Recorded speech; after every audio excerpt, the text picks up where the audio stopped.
दूसरा, नबी सल्लल्लाहु अलैहि वसल्लम ने क्लैरिफाई कर दिया कि अली भी नबी नहीं है, यानी नबी को छोड़ के हर फजीलत उनके साथ मंसूब करो। इससे बड़ी क्या बात है कि हारून मूसा अलैहिस्सलाम के लिए जैसे थे, नबी अलैहिस्सलाम के लिए सैयदना अली थे। इसलिए ये हदीस जब मुस्लिम शरीफ में आती है, ये बुखारी में भी है, तो साद इब्न अबी वक़ास के बेटे ने जब ये हदीस बयान की तो उस जमाने में बनु उमय्या की हुकूमत थी, उनको हजम ही नहीं हो रही हदीस। वो शख्स कहता है नहीं, मैं साद से खुद ये तस्दीक करूंगा कि वाकई इतनी बड़ी बात हजरत अली के लिए। तो साद गुस्से में आ गए, उन्होंने कहा मेरे कान बहरे हो जाएं, मेरी आंखें अंधी हो जाएं अगर मैंने नबी अलैहिस्सलाम से ये हदीस कई दफा ना सुनी।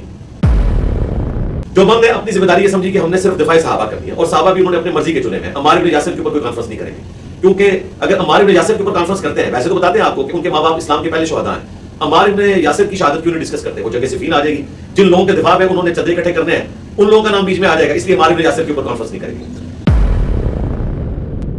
1.5 अरब लोगों ने डिविनिटी क्लेम कर दिया, तो हज़रत ईसा का तो कसूर नहीं है, लेकिन ये होता है, इसलिए स्टार्ट वहां से करें। जो खिलाफत और मलूकियत मौलाना मौदूदी ने किताब लिखी, वो बिल्कुल परफेक्ट किताब है। मैंने उस मुकदमे को बुखारी मुस्लिम से साबित किया, और मौदूदी साहब की कोई टेंशन सुन्नी शिया कंप्लीट की नहीं थी। उन्होंने कहा कि नॉन मुस्लिम हमें बताते हैं कि डाउनफॉल कैसे आया, हम अपने नौजवानों को पहले ही बता दें कि भाई यूं था, बजाय इसके कि वो सहाबे किराम की ड्यू रिस्पेक्ट खत्म कर दें, हम बताएं कि यहां पे कमजोरी थी लेकिन ड्यू रिस्पेक्ट खत्म नहीं होगी।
जी अस्सलाम वालेकुम, माशाअल्लाह, वेलकम जी। जी कैसे आज भी पूरी खोज रहे हैं। नहीं अच्छी बात है, और बंदे लेके आए। ये तो आपका बंदा मैं ले आया हूँ। अच्छा, कौन सा जी? आकाश। अच्छा आकाश जी जी, हाँ मैंने आपको तो मैंने स्पेशल कहा था, मैंने कहा उनके साथ चूंकि हो चुकी है वो। बैठे सर, कैसी तबीयत है? अल्लाह का शुक्र अल्हम्दुलिल्लाह। बैठे जी सारे। जी जी अल्लाह का शुक्र अल्हम्दुलिल्लाह, माशाल्लाह। आप लोगों ने, मैं एक्सपेक्ट कर रहा था आप लोगों ने काले कपड़े पहने होंगे, मैंने कहा मैं जरा असल में पिछली जो रिकॉर्डिंग थी ना आपके साथ, वो काले कपड़ों में थी। मैं जब भी रिकॉर्डिंग करवाता हूँ ना, तो मैं यानी इस चीज का ख्याल रखता हूँ कि वो चीज रिपीट नहीं होनी चाहिए। इधर बैकग्राउंड ग्रीन था, आज मैंने रेड किया। तो भट्टी साहब आए थे परसों, तो उनके साथ पिछली बार रेड बैकग्राउंड था, उनके लिए मैंने ग्रीन लगाया। मैंने कहा डिफरेंट जाना चाहिए, वरना लगता है शायद एक ही मजलिस में रिकॉर्ड हुई है। वुजू कर लेंगे, फिर नमाज हम पढ़ लें, उसके बाद रिकॉर्डिंग करते हैं, फिर उसके बाद खाना करते हैं। खाने के बाद तो रिकॉर्डिंग नहीं हो सकती ना, हमारा तो रोजा है। तो आप लोग तो फिर हम नहीं आप नहीं, उसकी वजह कि आप तो मुसाफिर है ना, आप पे रोजा नहीं है ना। नहीं, हमारे भी कुछ लोग हैं जिनका रोजा नहीं है, तो वो आपके साथ होंगे। पानी पिलाएं, ठीक है। कैमरे लगाना शुरू करें सर जी।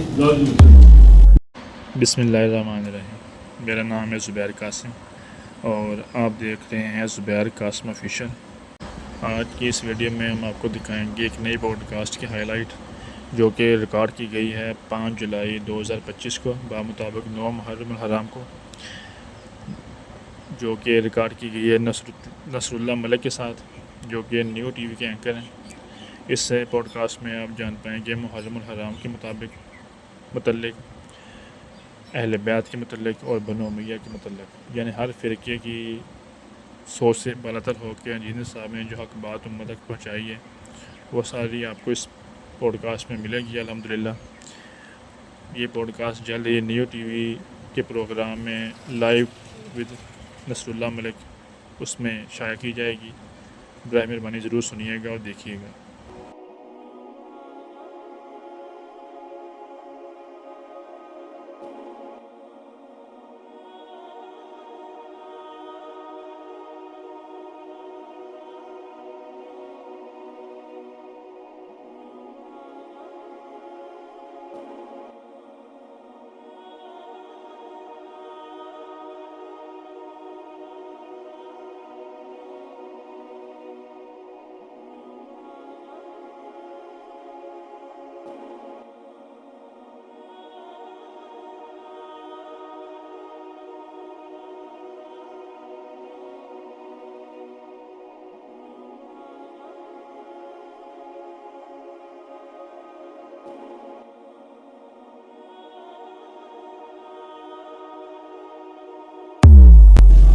बिस्मिल्लाहिर्रहमानिर्रहीम। आज के प्रोग्राम के साथ मैं हूं नसरुल्लाह मलिक। नाज़रीन, आज यौम आशूरा शहादत इमाम हुसैन रज़ियल्लाहु ताला अन्हु का दिन है और आज के दिन हमारी कोशिश ये है कि हम जानें कि फ़लसफ़ा शहादत इमाम हुसैन है क्या, हम तक पैगाम क्या है। आज हम पहुँचे हैं एक बार फिर कुरान और सुन्नत रिसर्च अकेडमी जेल में, जहाँ मुल्क के मुमताज़ दानश्वर मजहबी स्कॉलर मुबल्लिग जनाब इंजीनियर मोहम्मद अली मिर्ज़ा साहब हमारे साथ मौजूद हैं। इंजीनियर साहब, बहुत शुक्रिया प्रोग्राम में वक्त देने के लिए। जज़ाकल्लाह मलिक साहब, बहुत बहुत शुक्रिया, आप अकेडमी में आए और यहाँ पे स्टूडियो रिकॉर्डिंग प्रॉपर तरीके से हो जाती है। ऑनलाइन उस तरह की रिकॉर्डिंग नहीं होती और फिर बॉडी लैंग्वेज भी हम एक दूसरे की चेक नहीं कर सकते।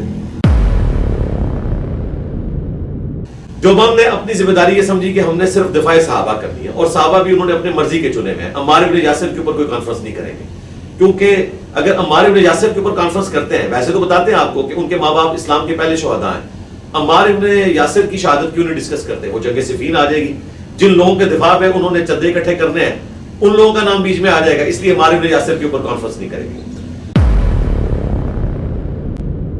1.5 अरब लोगों ने डिविनिटी क्लेम कर दिया, तो हज़रत ईसा का तो कसूर नहीं है, लेकिन ये होता है, इसलिए स्टार्ट वहां से करें। जो खिलाफत और मलूकियत मौलाना मौदूदी ने किताब लिखी, वो बिल्कुल परफेक्ट किताब है।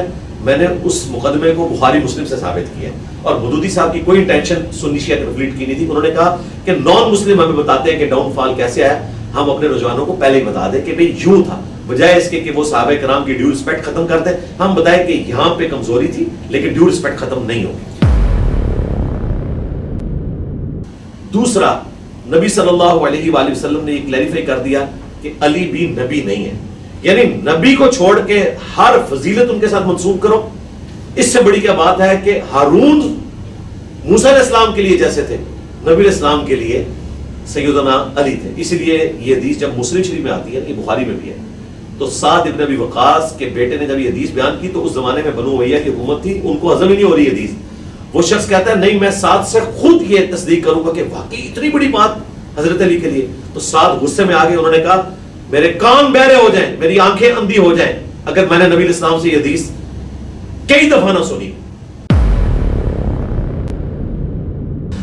तो उन्होंने हजरत अली से कहा, वो चीफ जस्टिस थे, कि आप ना इसे कोड़े लगवाएं शराब पीने के ऊपर। तो हजरत अली ने अपने बेटे हसन इब्न अली से कहा। आज बाद लोग, हमारे गांधी साहब भी बड़े भोले से बन के कहते हैं कि हजरत हसन बड़े अजीम सियासतदान थे और वो अपनी मतलब की सुलह हसन लेते हैं और वो भी सही तरीके से बयान नहीं करते। तो गांधी साहब, मैं आपके लिए बयान कर रहा हूँ, हजरत हसन को बहुत पहले पता था कि बनु उमय्या क्या है, हजरत हुसैन को तो बाद में पता चला है। हजरत हसन को कहते हैं सुलह पसंद, हुसैन को कहते हैं जंगजू। हजरत हसन को इनकी सारी शरारतें पता थी। हजरत हसन को जब कहा ना हजरत अली ने कि उठो कोड़े लगाओ हजरत उस्मान के भाई को, हजरत हसन ने पता क्या कहा? उन्होंने कहा जो इनकी मीठी खाता है वही कड़वी चखे। हजरत अबू बकर, उमर, उस्मान की खिलाफत के साथ हजरत अली चले। जब हजरत अली की खिलाफत की बारी आई तो जंग जमल सिफीन एहवान होगी। बनु हाशिम के पास जब वो खिलाफत आई, हजरत अली हाशमी होते हुए बनु उमय्या के एक खलीफा के साथ तो चले, लेकिन बनु उमय्या हजरत अली के साथ नहीं चले। तो ये हुआ, आज आप इसको फील नहीं कर सकते। इसलिए आप देखें, सब लोगों ने यजीद की बैत की, बनु हाशिम ने बैत नहीं की।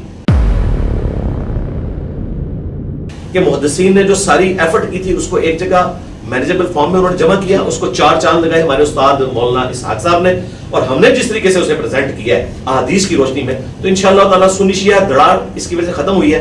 मैं इसमें सिर्फ आखिरी बात करूंगा, मुझे बताएं अगर इमाम महदी शिया हुए तो सुन्नी उनको मानेंगे, और अगर वो सुन्नी हुए तो क्या शिया उनको मानेंगे? इसका मतलब यह है कि सुन्नी शिया दराड़ फिल हो चुकी होगी इमाम महदी के आने से पहले।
और फिरकों की दुकानें बंद। The damage has been done.